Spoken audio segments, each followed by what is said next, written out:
Assalamualaikum warahmatullahi wabarakatuh. Halo semua, kembali lagi dengan saya Nisa Sapitri dengan NIM C0C0190002.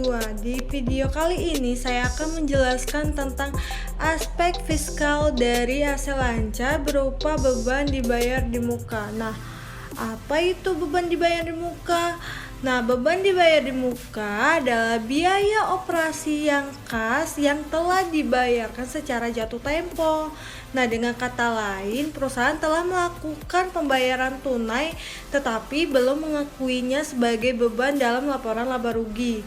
Dengan hal ini, pengakuan semacam itu dimungkinkan dalam akuntansi akrual di mana perusahaan mengakui biaya ketika itu terjadi. Nah, terlepas dari apakah perusahaan telah membayar atau tidak, hal apa saja sih yang dianggap sebagai biaya dibayar di muka? Nah, yang pertama sewa atau membayar ruang komersial sebelum menggunakannya. Yang kedua, polis asuransi biaya kecil.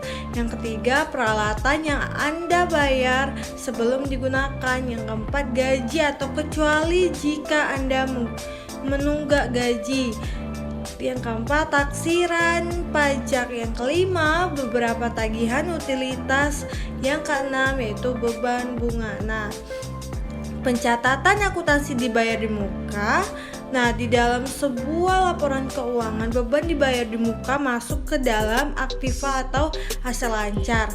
Nah, biaya dibayar di muka ini dilakukan dengan dua cara, yaitu dicatat sebagai persekot biaya atau dicatat sebagai biaya. Nah, pos ini awalnya dicatat sebagai aset karena kasnya telah dibayarkan. Nah, padahal jasa atau barangnya belum diterima. Penyusunan jurnal penyesuaian untuk beban dibayar di muka dapat dilakukan melalui dua metode.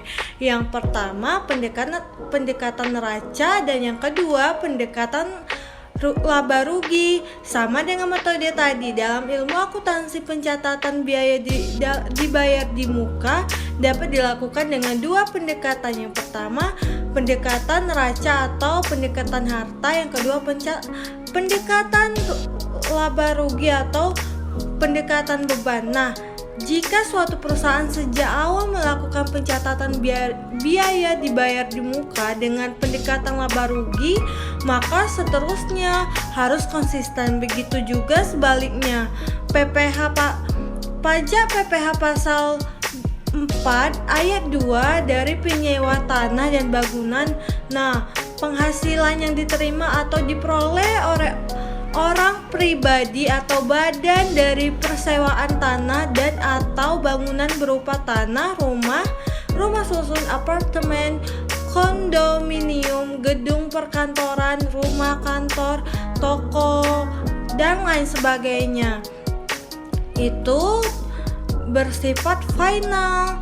Nah, pencatatan PPh Pasal 23, pajak PPh Pasal 23 dari penyewaan kendaraan bermotor dan aset tetap lainnya. Jurnal PPh 23 adalah pencatatan potongan pajak atas penghasilan pajak 23 atas penghasilan pasal 23 atau PPh 23 yang diterima atau diperoleh wajib pajak dengan dalam negeri dan bentuk usaha tetap yang berasal dari modal penyerahan jasa atau penyelenggaraan kegiatan selain yang telah dipotong PPh pasal 21.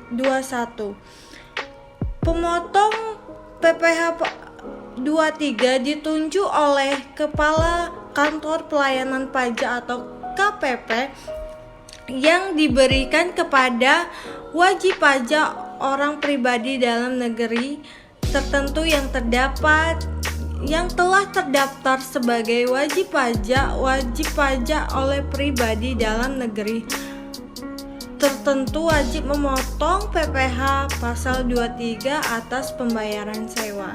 Nah, itulah yang dapat saya sampaikan. Salah dan kurangnya mohon maaf. Saya tutupkan, wabillahi taufiq wa hidayah. Wassalamualaikum warahmatullahi wabarakatuh.